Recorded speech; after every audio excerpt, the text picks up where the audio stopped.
Di periode kedua pemerintahan Pak Jokowi sebagai presiden lebih powerful dibandingkan pada periode pertama.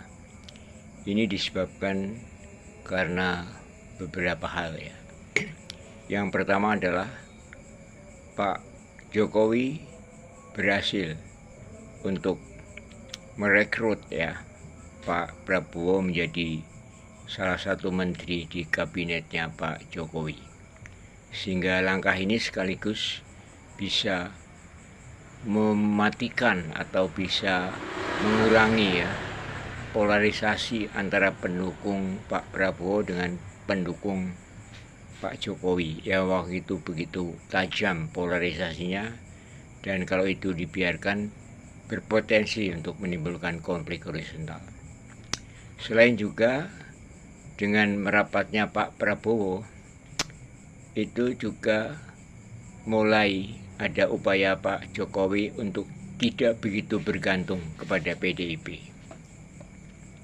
Kemudian setelah Pak Prabowo menjadi menteri, dilakukanlah suatu manuver politik yang orang pada nggak menyangka ya, termasuk saya, adalah mengarahkan Pak Prabowo menjadi Presiden Republik Indonesia ya. Dan dalam tanda kutip mengarahkan anaknya Gibran sebagai Wakil Presiden Indonesia. Walaupun di situ ada debatable ya, sebetulnya siapa yang butuh Pak Prabowo apa dalam tanda kutip Pak Jokowi. Tapi ini tidak penting. Yang penting dari situ Pak Jokowi berhasil mengunci ya.